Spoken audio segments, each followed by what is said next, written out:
Hello and welcome to the Mancunian way. And I'm going to tell you something right now. I was not expecting this week, probably either part of January. This was not expected. But apparently, as I broke to you during the live stream last night, and thank you for everyone who did join us, especially JSGC, who was amazing.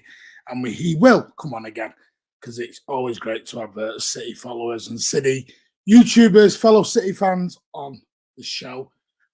Manchester City have apparently agreed a deal, believe it or not, for a football player, 19-year-old Maximo Perrone, or Perrone, might be. I don't know how you pronounce it. You know, me and my pronunciations. But apparently, according to Fabrizio Romano, this broke very late last night, around about 9:30 late last night. Came out that now, according to Fabrizio, tweeted out Manchester City are set to trigger the release clause for VELEZ STARSFIELD talented Maximo Perrone or Perrone worth $8 million. Says, here we go, expected soon if all goes to plan. The Argentinian midfielder was born in 2003 and is considered a huge talent. He joined City after the SUDAMERICANO sub-20. Now, some of you are asking, well, one, who is there? Two, what is the SUDAMERICANO sub-20? Well, I'm just going to be very brief on this. I'll go through what the SUDAMERICANO sub-20 is.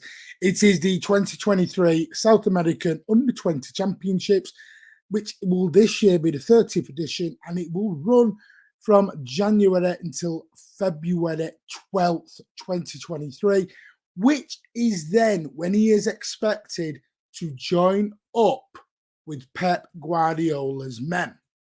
Believe it or not, again, this has come from Fabrizio later on last night, is that this is not a CFG signing.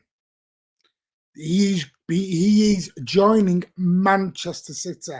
This is not a CFG. We are right back to a Julian Alvarez situation.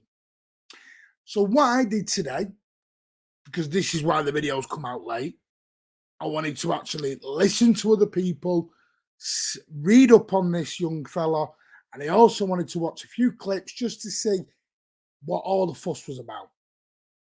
And I found out a lot of things, actually. There was about 3 or 4 clubs after this lad. Now, Benfica was one. We all know Enzo Fernandez is about to, looks like, join Chelsea Football Club. United are having a sniff at the moment. Liverpool are trying, but it looks like Chelsea are about to sign Enzo Fernandez. This lad, Maximo Perrone, was going to Benfica as Enzo's replacement. Manchester City have got him first. It is an $8 million, which is around 6.64 million in pounds, release clause. He is 19, soon to be 20.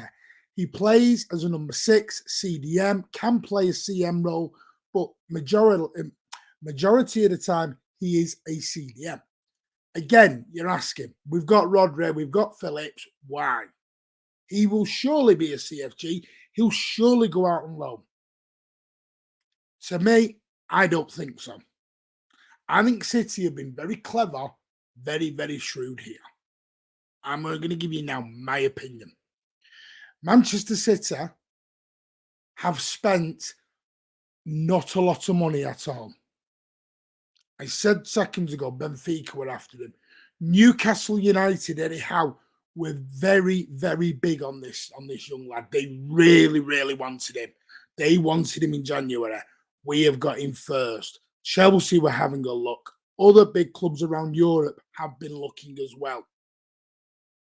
If you remember, go back to the summer, Manchester City were offered Enzo Fernandez for around 15, 20 million euros. They said no.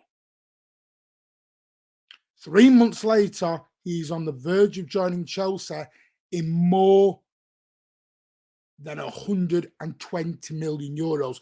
Chelsea are on the verge of paying more than his release clause to get ahead of the queue. So, why this young lad? Ilkay Gundogan is not getting any younger. Ilkay Gundogan will, if I'm totally honest with you, and it's sad to say this, will probably leave Manchester City in the summer. There has been reports that Ilkay Gundogan would possibly sign a new deal. With this young lad, it looks like that won't happen. For me, this will be an Ilkay Gundogan replacement because he can play the 6/8 role. He can. Anybody who watched Julian Alvarez during the Copa America when Alvarez was on fire alongside Enzo Fernandez, the only person's team, the only player who actually stopped all them was this young lad, Maximo Perrone, or Perrone. The only person who stopped Alvarez and Enzo. Is he the finished article? No. You don't pay $6.64 million, $8 million for a finished article. But what you do is get ahead of the queue, very much like Benfica did, spent 15 million euros, I think it was just a little bit over, on Enzo Fernandez. They're about to sell him for over his release clause of 120 million euros 3 to 4 months later. That's what you call good business. We have moved from the Brazilian market, it seems like, with Yankutu and Keiki, who haven't quite made it and have ended up going out on loan to the CFG clubs, and we've gone to the Argentinian market. We have very good scouting networks across South America. And for me, for Fabrizio to say he's going to be a Manchester City signing, not a CFG, I think probably curtails the end of Ilkay Gundogan. Now, he is due to join again in February of this year. Will he go straight into the team? No. But what you do now from February to May is train the young lad up. You have a look at him. If from February to May, he hasn't quite made it, he's not made the grade, then you can go, you know what? Go and have a loan somewhere for 12 months. But there is nothing wrong in having a look at the lad for 3 or 4 months and just saying, is he worth it now? Do we keep him? Is he going to be an Ilkay Gundogan replacement? Because I personally think what City are doing is very, very clever. They're being very shrewd with signings. They're not spending loads and loads of money because they're saving for something for me. Because I don't think Jude Bellingham was ever going to be a Ilkay Gundogan replacement. I think, and you're going to, some of you are going to sit back, throw your arms in the air and throw yourself off a chair when I say this. I think he could be the KDB replacement. Everyone says Jude Bellingham is a transitional player and he doesn't suit Manchester City. Well, KDB is our transitional player. Back to front, moving the ball, getting the ball from back to front, spraying it around, unlocking those tight defenses. No, I am not saying Jude Bellingham is world-class like KDB. Before anyone says it, no, I'm not. Jude Bellingham is 19 years old. If we can get Bellingham, we can get this Maximo in, and he stays. He's 19. You've got young Phil Foden. Alvarez is young. Haaland is young. And then you go and buy a Leao, for example, or a Gvardiol, who's also young. You have got a Manchester City team for the next 8 to 10 years ready-made. This, for me, is all long-term planning. And apparently this Maximo Perrone or Perrone, I'm sorry, I know I keep saying his name twice. I just want to make sure I do get his name correct. I think, personally, that City didn't go for Enzo because they were watching this kid at the same time. And they've got more, they see more potential in this young lad than they did Enzo. And that's crazy to think when Enzo Fernandez, after 3 or 4 months, has jumped from Benfica to Chelsea or United or wherever he goes in over 120 million euro deal. That is bonkers. crazily bonkers. That has got to be the best profit of a transfer ever in world football, probably. It's madness. And City turned Enzo down. Because at the time, they thought Gundogan and Bernardo were already there ready. But Gundogan's not looking like he's getting any younger, sadly, which really saddens me. And we don't know where we play with Bernardo Silva right now. There is no contract extension on the table. Bernardo Silva has not said anything. We know Barcelona can't afford him, but we keep hearing still, it's come out from reports in the last week or two, that if City get an offer, they will cash in. An offer good enough, because Bernardo Silva, it looks like, sadly, and I pray he stays, looks like he wants to leave Manchester still. And I've always said it's a Manchester problem, not a footballing problem. It's where you live problem, not where you play. Big difference. So I guess we'll wait and see. But I'm not saying it's Maximo Perrone. Perrone is going to be world class and amazing. But what I think we're doing is a lovely bit of shrewd business. Bring him in February. Play him even the FA Cup if you have to. Bring him off the bench for 10, 15 minutes. Like when you're 3 or 4-0 up, have a look at the lad. If he's good enough, you keep him. Gundogan replacement sorted. Loads of money in the pot for everybody else. Hopefully, a certain Jude. If not, you send him out on loan. 6.64 million. Nothing compared to the turnover we're going to make next year.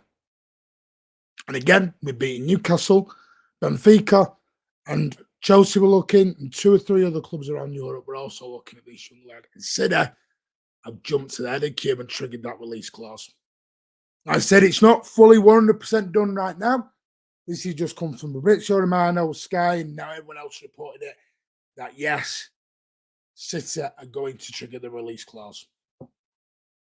And he'll be with us in February, round about February, probably the end of February, he'll come in. Once his under-20s tournament does finish. But anyway, that's my thoughts on Maximo Perrone. Please give us your thoughts in the comments below. Tell us what you think. CFG signing, City signing. Do you believe Fabrizio? Do you not? You're not believing it till the shirt's held up? Do you think City is saving money? Do you think Enzo should have been the guy and he should have took the plunge? Let us know in the comments. As always, we reply to every single comment here on the Mancunian way. We always do. And also, give us what your thoughts are on the new thumbnail, because we're going to run looking at maybe starting a new series during the January window of once a week or daily. Don't know. We need to sit down and talk about it. I'm doing a transfer show. Just 10, 15 minutes. If not daily, we'll do 20, 25-minute one every Friday or Saturday at the end of the week. So give us your thoughts on that, and also the thumbnail, because it took a lot of work. But take care. Have a lovely new year. Please give the stream a like. If you're not subscribed to the channel, please do. We are about 80 away from 1,000. And like I've said on Twitter and other places, once we hit 1,000, we will be able to go live on mobiles. And while we're out and about, rather than just being stuck here with laptops and everything else, we can get them live streams going live from the stadium on match days. They'd be amazing, you know, and trust me, you'd love it. It's your channel. Keep saying it. It's your channel, your community. But please share it around. Give us your thoughts. Have a lovely New Year's Eve. Please stay safe. Enjoy City Everton tomorrow. Keep an eye on the channel, because I will do a couple of YouTube shorts. I'll do a team news one, and I'll do a post-match one as well that will go up on the channel. And also, come and join us New Year's Day night, January the 1st, 2023. We will be back live with a Manchester City versus Everton post-stream. And hopefully, as long as family commitments aren't there, we'll get 1 or 2 guests on as well. But I will 100% be back New Year's Day night with all our post-match from Everton game. Have a lovely Saturday. Have a lovely Everton game. Come on, Blues. Let's get them 3 points. But Maximo Perrone, give us your thoughts. City, we're going to be quiet this window. It's not even January. And we've sort of thrown that theory out the window. See you later, Blues, and take care.